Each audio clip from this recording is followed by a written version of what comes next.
When my sister Clara arrived for her short visit, she froze in the doorway. The fridge was empty. My bedroom stripped bare. She looked at me and whispered, "Mary, what happened to you?" I just stared back, too weak to answer, too broken to explain how I'd become a stranger in my own home, how the woman who'd spent 41 years teaching children about strength and dignity had been reduced to this hollow shell, begging permission to exist in the house I'd worked my entire life to build. But to understand what she walked into that day, I have to start 2 years earlier, when I still believed that love meant giving everything you had, when I still thought that sacrifice was the highest form of devotion a mother could offer her child. I'm a retired teacher. 41 years shaping other people's children while raising my own. 41 years of early mornings and late nights, grading papers until my eyes burned, attending every school function, every parent-teacher conference, every budget meeting where they tried to cut our programs. 41 years of putting bandages on scraped knees that weren't my own, of being the steady voice when chaos erupted in the classroom, of being everyone's second mother while trying to be Daniel's first. My husband passed away early, a heart attack at 52 that left me reeling, gasping for air in a world that suddenly felt too big and too empty. But I found purpose in my son, Daniel. Every decision, every penny, every sacrifice, all for him. When other mothers complained about the cost of college, I worked summer jobs. When they worried about their retirement, I cashed in my savings bonds. When they talked about their dream vacations, I bought Daniel textbooks and a reliable car.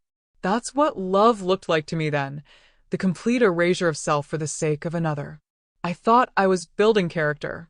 I thought I was showing him what unconditional love meant. I thought wrong. When Daniel married Zoe, I was thrilled. She was polite, ambitious, and warm, or so I thought. She had this way of smiling that made you feel like you were the only person in the room, this laugh that bubbled up from somewhere genuine. She called me Mom from the first week they were dating, and my heart swelled every time.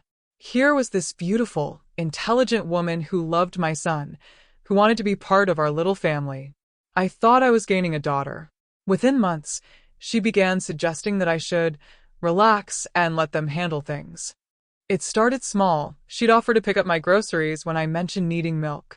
She'd insist on driving me to doctor's appointments because it's no trouble at all, Mom. She'd smile that brilliant smile and pat my hand when I protested, telling me I'd done enough, that it was time to let the younger generation take care of me. It felt like love. It felt like respect. It felt like finally being seen as someone who deserved care instead of someone whose only value was in giving it. How could I have been so blind? How could I have mistaken the careful construction of a cage for the tender embrace of family? Daniel lost his job at the accounting firm. Budget cuts, they said. The whole department eliminated overnight. He was devastated, sitting at my kitchen table with his head in his hands, talking about feeling like a failure, about not being able to provide for his new wife. My heart broke watching him crumble. This man I'd raised to believe he could conquer the world, suddenly small and defeated. So I offered them my guest room. 1 month, I said. Just until you get back on your feet. 1 month turned into 6. 6 months turned into a year. And somewhere in that endless stretch of temporary that became permanent, I lost myself completely. Soon, they were handling my groceries, my mail, even my bank app. Mom, you shouldn't have to worry about these things, Zoe would say, her voice dripping with that false sweetness I was too trusting to recognize. Let us take care of the bills. You've done enough. And Daniel would nod along, so grateful to his wife for being kind to his mother, so grateful to me for giving them a place to land. But grateful people don't steal. Grateful people don't lie. Grateful people don't systematically strip away every piece of independence their benefactor has fought to maintain. Zoe started referring to my house as our home. The words slipped out so casually, so naturally that I almost didn't notice at first. We really should update the kitchen in our home, she'd say to Daniel over dinner. The bathroom upstairs in our home needs new tiles. Our home. Our home. As if 41 years of mortgage payments, of scrimping and saving, of working double shifts to afford the down payment had never happened. As if I was just another piece of furniture that came with the property. She rearranged furniture without asking, moving pieces that held memories, that held history. The armchair, where my husband used to read me poetry, went to the basement. The china cabinet my mother had given me was shoved into a corner, its contents boxed up and stored away. It makes the room look so much more modern, she'd explain when I protested. Trust me, Mom. I have an eye for design. She changed the locks, claiming it was for security, for my safety. Suddenly I needed to ask for a key to my own front door. When I questioned it, she looked at me with such hurt in her eyes, such wounded surprise, that I felt guilty for even bringing it up. Mom, I'm just trying to keep us all safe. There have been break-ins in the neighborhood. Don't you want to feel secure in your own home? My own home. The irony wasn't lost on me, but by then I was too tired to fight, too worn down by the constant gaslighting to trust my own instincts. She even stopped me from cooking, insisting the kitchen stressed me out. Every time I tried to prepare a meal, she'd swoop in with that concerned expression, gently taking the knife from my hands, guiding me to a chair like I was an invalid. You're tired, Mom. Let me handle this. You've cooked enough meals for a lifetime. And Daniel would just smile, too tired to argue, too defeated by his own circumstances to see what was happening right in front of him. The kitchen had been my sanctuary. For decades, it was where I created memories, where I taught Daniel to crack eggs and measure flour, where I processed my grief after his father died, where I found peace in the simple act of nourishing the people I loved. And she took that from me too, reducing me to a spectator in my own life, watching someone else inhabit the space where I used to exist. My friends stopped visiting because Zoe always told them I was resting. Oh, Mom's having a bad day, she'd say into the phone, her voice full of false concern. She's not really up for company right now. Maybe next week. Next week never came. The calls became less frequent, then stopped altogether. My social circle, built over decades of teaching and community involvement, withered away until I was completely isolated, completely dependent on the two people who were systematically destroying me. Soon, I wasn't even sure who my house belonged to anymore. The deed was still in my name, but everything else had shifted. The bills came addressed to Daniel and Zoe. The mail was sorted before I ever saw it. Phone calls were screened. I felt like a ghost haunting my own life, watching from the sidelines as these two people rewrote my history, erased my presence, made me disappear in plain sight. I tried to assert myself, tried to reclaim some small piece of control, but every attempt was met with such gentle, patient condescension that I began to question my own sanity. Mom, you're being paranoid, Daniel would say when I complained about feeling powerless. We're just trying to help. Why are you making this so difficult? Why was I making it difficult? Why couldn't I just be grateful? Why couldn't I just accept their help gracefully? These questions tormented me in the long, sleepless nights when I lay in my own bed feeling like an intruder, wondering how I'd become so selfish, so ungrateful, so incapable of appreciating the love that surrounded me. But it wasn't love. It was something much darker, much more insidious. It was the slow, methodical theft of a life, dressed up in the language of care and concern. One morning, I went to withdraw cash for groceries, just $40, nothing extravagant, and found my account nearly empty. The balance that should have shown my pension, my Social Security, my modest savings, read like a cruel joke. $12.37. That's what remained of a lifetime of careful financial planning, of denying myself small luxuries to ensure a secure future. Every transaction was theirs. Rent for an apartment I didn't know they had. Travel expenses for vacations I was never invited on. Luxury clothes, expensive dinners, spa treatments. All charged to my account, all signed with my name, all authorized by people I'd trusted with everything I had. The bank teller looked at me with pity as I stood there shaking, trying to understand how this could have happened. Mrs. Patterson, these withdrawals all have your authorization, she said gently. Are you having memory issues? Should we call someone for you? Memory issues. As if I'd simply forgotten signing away my entire life savings. As if the fog of old age was to blame for the systematic theft of everything I'd worked for. I wanted to scream, to demand they look at the signatures more carefully, to insist that something was terribly wrong. But who would believe me? I was just an old woman, confused and paranoid, making trouble for the devoted son and daughter-in-law who'd sacrificed so much to care for her. I drove home in a daze, my hands shaking on the steering wheel, my mind reeling with the implications of what I'd discovered. How long had this been going on? How much had they taken?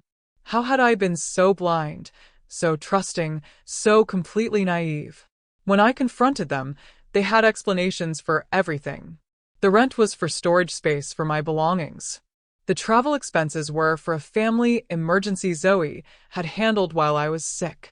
The shopping was for household necessities, things I needed but was too proud to ask for. They spoke with such sincerity, such apparent confusion at my accusations, that I almost believed them. Almost. But the numbers didn't lie. The dates didn't lie. The systematic draining of my accounts, the careful forgery of my signature, the elaborate web of lies they constructed, none of it could be explained away with their tearful protestations of innocence. "Mom, how can you think we'd steal from you?" Daniel asked, his voice breaking with what seemed like genuine hurt. "After everything we've done for you? After all the ways we've taken care of you?" Taken care of me. The phrase tasted bitter in my mouth. They'd taken care of me the way a virus takes care of its host, slowly, methodically, completely. I stopped eating regularly. Not out of protest, but because I'd lost the will to nourish a body that felt like it no longer belonged to me. Food had no taste. Sleep brought no rest. I wandered through my days like a sleepwalker, going through the motions of existing without any real sense of purpose or hope. Zoe expressed concern about my weight loss, my listlessness, my obvious depression. She suggested I see a doctor, maybe consider medication, perhaps look into assisted living options where I could get the professional care I clearly needed. Always thinking of my welfare, always so concerned about my well-being, always ready with solutions that would conveniently remove me from the equation entirely. This is what destruction looks like when it wears the mask of love. This is how you disappear someone without ever laying a violent hand on them. You simply erase them one small piece at a time until nothing remains but a shell, a shadow, a ghost who occasionally remembers what it felt like to be real. Clara called to say she was visiting from Boston. My younger sister, the one who'd moved away for college and never looked back, who'd built a successful career in finance and lived a life I'd always secretly envied. We'd grown apart over the years, reduced to holiday cards and birthday phone calls, two women who'd started from the same place but traveled such different roads. I begged her not to come. I was embarrassed. Embarrassed by what I'd become, by the state of my house, by my obvious deterioration. How could I explain to someone who'd spent her life accumulating power and independence that I'd given away both so completely? How could I face the sister who'd always been stronger, smarter, more suspicious of others' motives? But Clara didn't listen to excuses. She never had. When she decided something needed to happen, it happened. When she showed up at my door 3 days later, she saw everything I'd tried to hide. The empty fridge, the rearranged furniture, the missing personal items, the defeated woman who'd once been her big sister. "Mary," she said, her voice barely a whisper. "What have they done to you? What have they done to you? Not what happened, not what's wrong, but what have they done?" She knew. Somehow, within minutes of walking through my door, she understood what it had taken me 2 years to accept. I broke down then, completely and utterly. All the pain I'd been holding in, all the rage I'd been suppressing, all the grief for the life I'd lost came pouring out in great, heaving sobs that shook my entire body. Clara held me while I cried, this strong, fierce woman who'd crossed the country because something in my voice had told her I was drowning. She stayed that night, and the next, watching Daniel and Zoe with the sharp eyes of someone who'd spent her career identifying financial fraud. She saw the way they spoke for me, answered questions directed at me, made decisions about my life without consulting me. She saw the way they exchanged glances when I tried to assert myself, the way they gently but firmly redirected conversations that made them uncomfortable. Most importantly, she saw the bank statements I'd been hiding, the evidence of systematic theft I'd been too ashamed to share with anyone. Clara had always been good with numbers, had always been able to see patterns where others saw chaos. And the pattern here was unmistakable. Clara waited until Daniel and Zoe came home from whatever mysterious errand had taken them out for the afternoon. She sat at my kitchen table, quiet and calm, her laptop open, her phone nearby. When they walked in, laughing about something, their faces fell at the sight of her serious expression. "Sit down," she said. Not a request, but a command. There was something in her voice that brooked no argument, something that reminded me of our father when he'd reached the end of his patience. Then she slid a folder across the table. Every bank statement, every forged signature, every fraudulent transaction they'd made over the past 18 months. Zoe's face drained of color. Daniel looked confused at first, then horrified as the implications sank in. "Explain this," Clara said, her voice steady and cold. "Explain how my sister's life savings disappeared into your accounts. Explain how her signature appears on documents she never signed. Explain how two people who claim to love her have systematically robbed her blind." The silence that followed was deafening. Zoe opened her mouth, closed it, opened it again. Daniel stared at the papers like they were written in a foreign language. For once, they had no explanations, no gentle justifications, no concerned deflections. "We can explain everything," Zoe finally managed, but her voice was shaking now, the confident mask slipping to reveal something desperate underneath. "I'm sure you can," Clara replied. "The question is whether your explanations will satisfy a judge." Turns out Clara had spoken to a lawyer before arriving, had documented everything, had built a case that would hold up in court. My little sister, the one I'd always protected, the one I'd always thought needed my guidance, had become my savior. Within hours, police and bank representatives were at my door. Real authority figures, people with the power to undo what had been done, to restore what had been stolen. The accounts were frozen. The deed was re-registered in my name alone. The elaborate house of cards that Daniel and Zoe had built came tumbling down with stunning speed. I watched it all from my kitchen chair, still weak, still reeling, but feeling something I hadn't experienced in 2 years. Hope. For the first time since this nightmare began, I wasn't fighting alone. Daniel broke down. Completely, utterly broke down. He sat in that same chair where he'd once told me about losing his job, but this time the tears weren't for himself. They were for me, for what he'd allowed to happen, for what he'd participated in even if he hadn't been the architect. "I didn't realize how deep it had gone," he sobbed. "Mom, I swear I didn't realize. She said it was just temporary, that we'd pay it all back, that you wanted to help. She said you were getting confused, that you needed us to handle things." I believed her. God help me, I believed every word. Maybe he was telling the truth.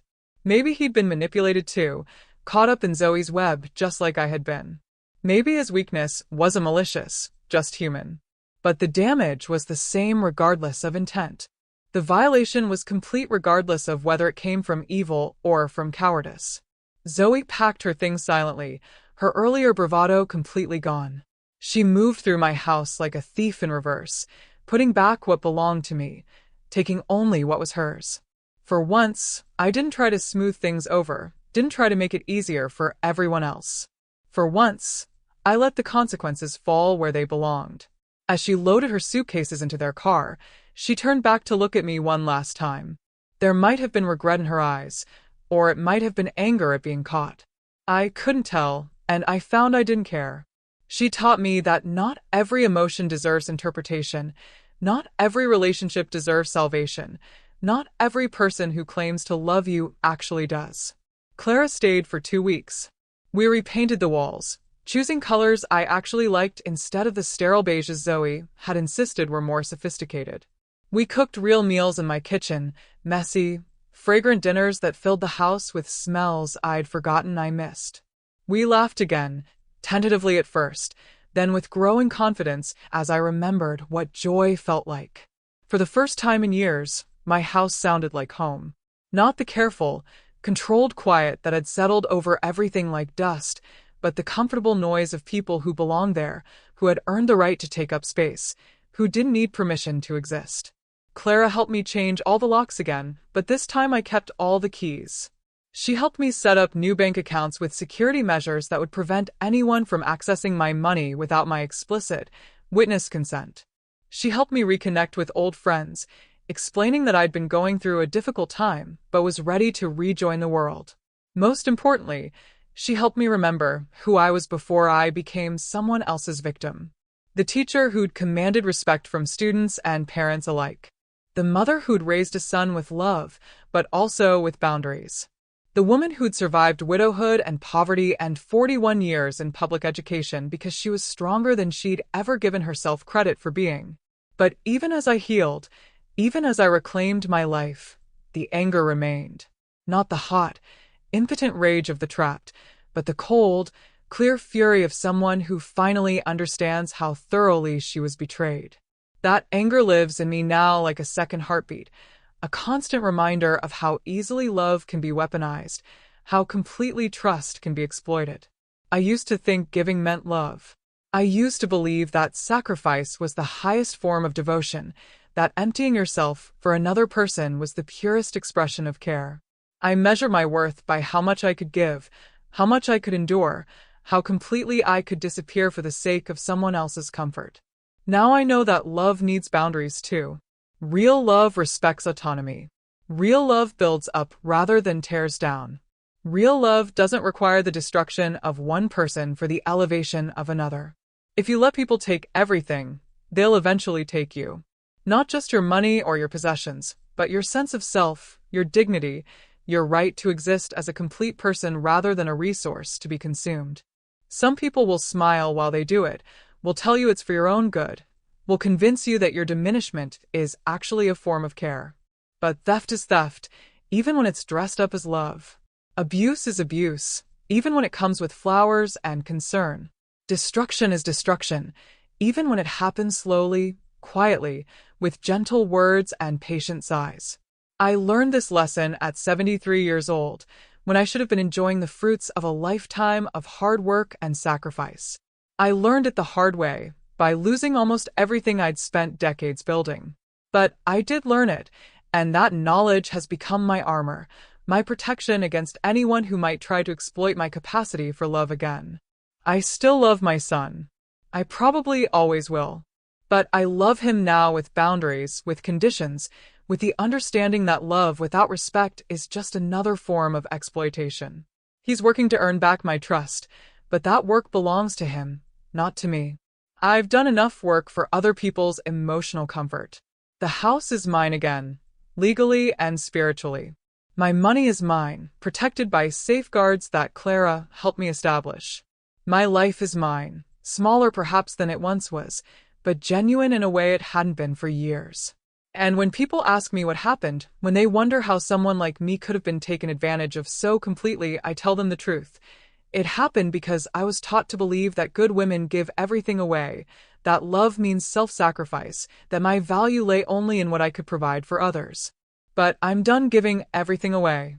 I'm done sacrificing myself on the altar of other people's needs. I'm done believing that my worth is measured by my willingness to disappear. I've learned to say no. I've learned to question motives. I've learned that sometimes the people who hurt you most are the ones who claim to love you best. These are bitter lessons, learned too late, paid for too dearly. But they're mine now, and no one can take them from me. Because something should never be given away. Your dignity, your autonomy, your right to exist as a whole person rather than a supporting character in someone else's story. These things are not gifts to be bestowed, they're birthrights to be protected. I protect mine now. Fiercely, uncompromisingly, without apology. And if that makes me selfish, if that makes me difficult, if that makes me less lovable in the eyes of people who would prefer a more convenient version of me, then so be it. I'd rather be alone and whole than together and broken. I'd rather be difficult and authentic than easy and exploited. I'd rather be the villain in someone else's story than the victim in my own. This is what I've learned, what I've paid for with 2 years of my life and most of my savings and nearly all of my faith in human goodness. This is what I want you to know, what I need you to understand. Love that diminishes you isn't love at all. It's something else entirely, something that wears love's face but serves only itself. Don't make my mistake. Don't give away so much of yourself that nothing remains. Don't trust so completely that you stop trusting yourself. Don't love so blindly that you become invisible. Because once you disappear, it's very, very hard to find your way back to being real.